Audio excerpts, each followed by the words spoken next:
Assalamualaikum warahmatullahi wabarakatuh. Selamat pagi anak-anak semua.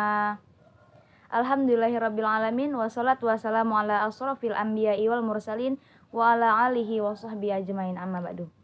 Alhamdulillah, kita hari ini bertemu lagi via daring untuk pelajaran kita hari ini, yaitu IPS dengan materi mengenal peninggalan kerajaan Hindu, Buddha, dan Islam di Indonesia. Sebelum kita belajar, sebaiknya kita berdoa terlebih dahulu. Berdoa dimulai. Bismillahirrahmanirrahim. Rabbi zidani ilman warzuqni fahman. Amin. Baiklah, materi kita pada hari ini yaitu peninggalan kerajaan Hindu, Buddha, dan Islam di Indonesia. Sebelum kita mengenal peninggalan kerajaan tersebut, sebaiknya kita mengetahui dulu. Baiklah, sebelum kita mengenal peninggalan kerajaan Hindu, Buddha, dan Islam di Indonesia, sebaiknya kita harus mencari tahu dulu golongan kerajaan mana yang tergolong dengan kerajaan Hindu, Buddha, dan Islam. Dan kita cari tahu sejarah singkatnya, lalu kita mencari tahu lagi apa saja peninggalannya. Ya, di sini Ibu akan menjelaskan kerajaan apa yang termasuk dalam kategori kerajaan Hindu. Salah satunya yaitu Kerajaan Kutai. Kerajaan bercorak Hindu di Indonesia yang muncul pertama kali adalah Kerajaan Kutai, yang terletak di arah Muara Kaman, lebih tepatnya di tepi Sungai Mahakam, Kalimantan Timur. Itulah alasan kerajaan ini dinobatkan sebagai kerajaan bercorak Hindu tertua di tanah air kita, karena merupakan kerajaan pertama. Kutai didirikan oleh Kudungga pada masa abad ke-44 Masehi. Hal tersebut dibuktikan dengan ditemukan sebuah peninggalan berupa yupa. Peninggalan tersebut merupakan tiang batu yang digunakan untuk mengikat hewan korban yang akan dipersembahkan kepada para Brahmana, pemilik kasta tertinggi. Kerajaan kedua yaitu Kerajaan Tarumanegara. Setelah Kerajaan Kutai, muncullah kerajaan baru yang bernama Tarumanegara, yang kini dipercayai sebagai kerajaan Hindu tertua kedua yang ada di Indonesia. Nama Tarumanegara berasal dari dua kata yaitu Taruma dan Negara, yang keduanya memiliki arti sungai Citarum dan negara. Kerajaan ini didirikan pada tahun 358 Masehi dan terletak di tepi Sungai Citarum, Banten. Menurut sejarah, Tarumanegara didirikan oleh Raja Dirajaguru Jayasingawarman yang sebelumnya merupakan seorang raja yang berhasil meloloskan diri dari musuh ke Nusantara. Sebelum mendirikan Tarumanegara, sang raja juga memiliki kerajaan di negara lain. Raja Jayasingawarman, raja pertama dan merupakan pendiri kerajaan Tarumanegara yang memerintah selama 24 tahun lamanya, mulai dari tahun 358 hingga tahun 382 Masehi.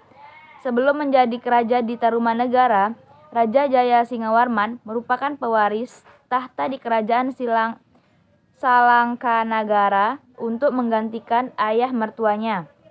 Namun karena daerah kekuasaannya diserang oleh musuh, maka sang raja memindahkan pusat pemerintahan kerajaan di daerah Pasundan dan berganti nama menjadi Kerajaan Tarumanegara.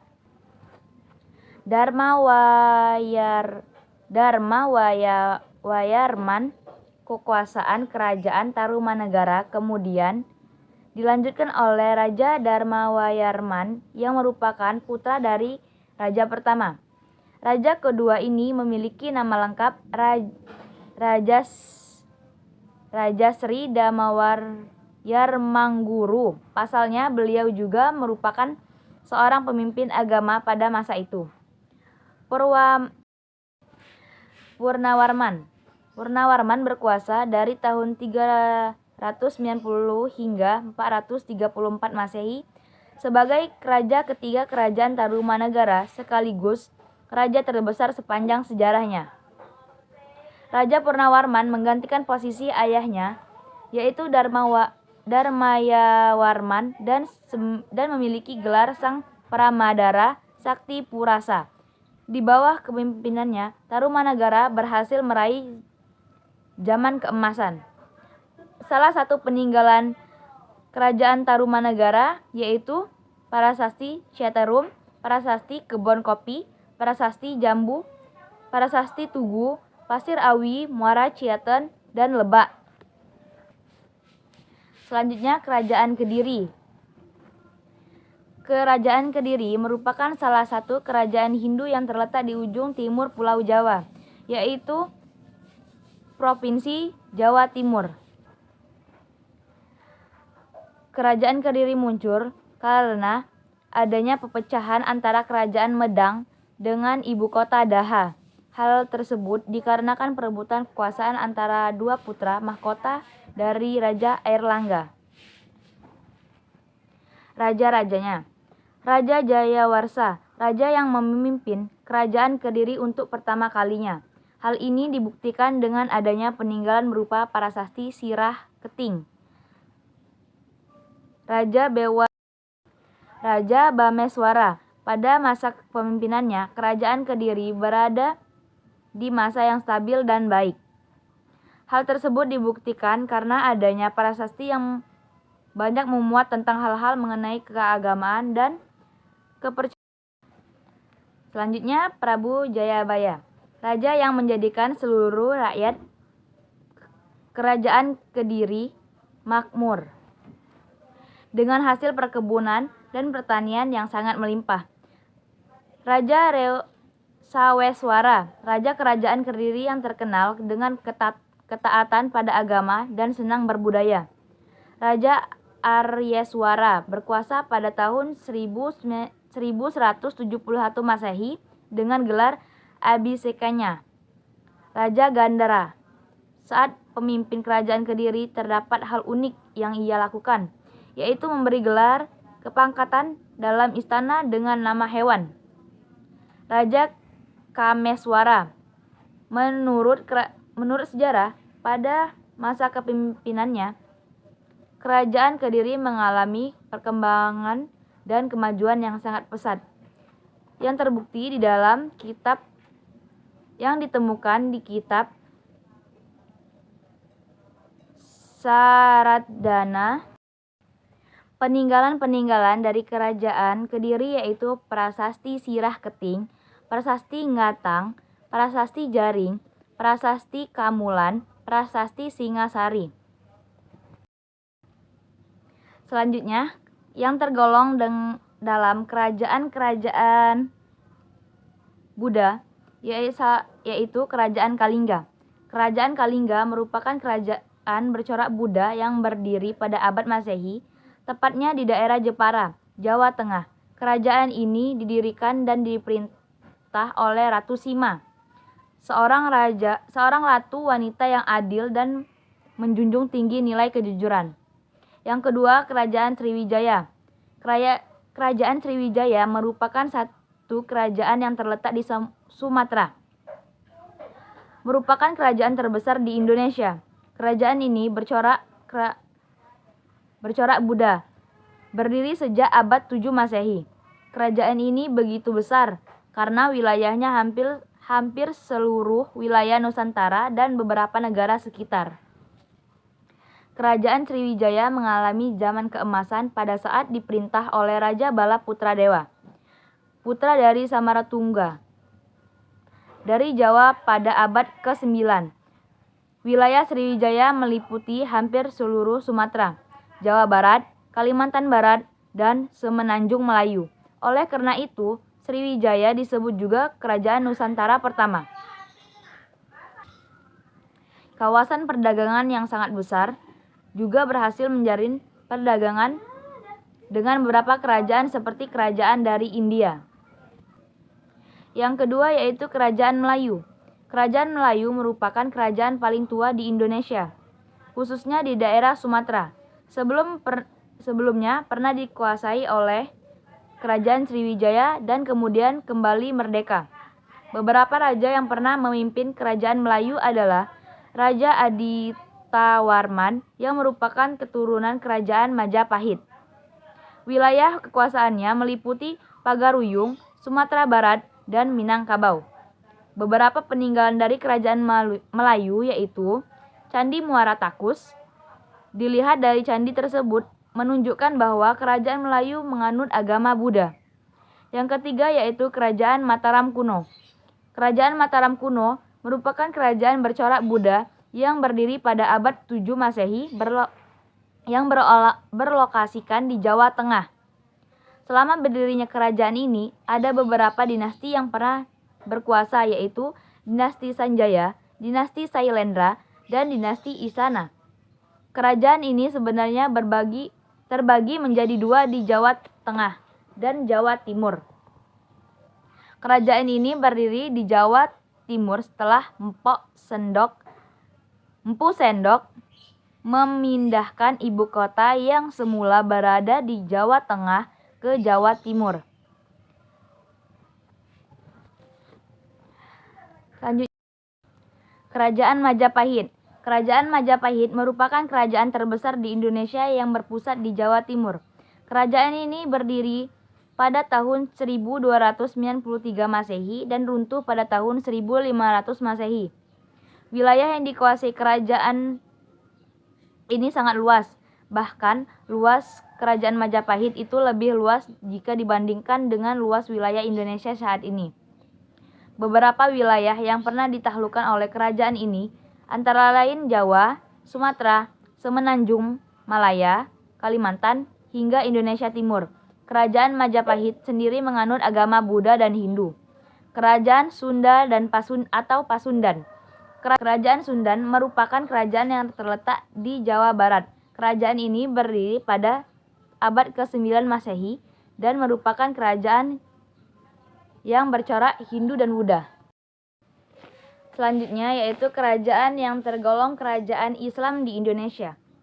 Kerajaan Ternate. Kerajaan Ternate salah satu kerajaan Islam pertama di Indonesia atau yang tertua di Maluku. Kerajaan ini terletak antara Sulawesi dan Papua sebagai lokasi perdagangan yang sangat strategis. Ternate mencapai kejayaan di masa Sultan Babullah yang mengusir penjajah Portugis.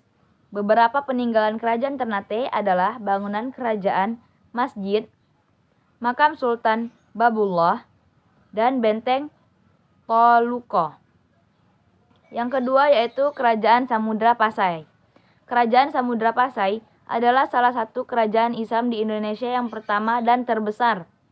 Dikutip dari situs Provinsi Aceh, Raja pertama Aceh adalah Sultan Malik Al-Saleh atau Malikus Saleh. Wilayah kekuasaan yang strategis mencakup seluruh Aceh, membantu Samudra Pasai untuk menjadi kerajaan besar melalui usaha perdagangan. Peninggalan kerajaan Samudra Pasai antara lain koin emas dirham yang menjadi mata uang kerajaan, cakradonya berbentuk lonceng besar, dan makam para sultan.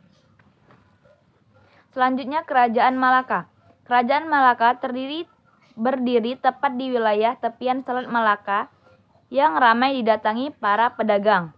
Awalnya, para Meswara yang merupakan pendiri Kerajaan Malaka memeluk Hindu, kemudian beralih menjadi Islam. Para Meswara mengganti nama menjadi Sultan Iskandar Shah dan menjalin persahabatan dengan Cina. Malaka adalah gerbang penyebar Islam di Aceh dan Sumatera, sekaligus menjadi lokasi penting masuknya Portugis. Peninggalan Kerajaan Malaka meliputi Masjid Raya Baitur Rahman Aceh, Agung Deli, dan Johor Baru. Selanjutnya Kerajaan Cirebon. Dikutip dari situs pemerintah Kota Cirebon, pendiri Kerajaan Cirebon adalah Pangeran Walang Sungsang yang merupakan anak dari Prabu Siliwangi, penguasa Pajajaran. Cirebon adalah awalnya pendudukan menjadi kerajaan atau pengaruh salah satu wali Songo, yaitu Sunan Gunung Jati, yang merupakan keponakan dari Pangeran Walang Sungsang. Dalam sejarahnya, kerajaan Cirebon terpecah menjadi Keraton Kasepuhan, Keraton Kanoman, Keraton Kacirebonan, dan Keraton Gebang. Peninggalan kerajaan Cirebon adalah makam Sunan Gunung Jati, istana kerajaan, kereta Singa Barong Kesepuhan, dan patung macan putih. Nah, kan tadi sudah Ibu jelaskan apa saja peninggalan dari kerajaan Hindu, kerajaan Buddha, kerajaan Islam di Indonesia, dan kerajaan-kerajaan mana saja yang termasuk dalam golongan kerajaan Hindu, Buddha, dan Islam. Selanjutnya, kita akan meresum apa saja yang Ibu tadi sampaikan. Kalian kutip dalam buku, tulis, dan lalu foto kirim lewat grup WhatsApp. Baiklah, mungkin cukup sekian pertemuan kita pada hari ini. Bila ada kata-kata yang kurang berkenan di hati kalian, Ibu mohon maaf. Kepada Allah Ibu mohon ampun. Wabillahi taufiq wal hidayah. Wassalamualaikum warahmatullahi wabarakatuh. Dan sebelum kita akhiri tatap muka kita pada hari ini, marilah kita melafazkan lafaz hamdalah. Alhamdulillahirabbil alamin.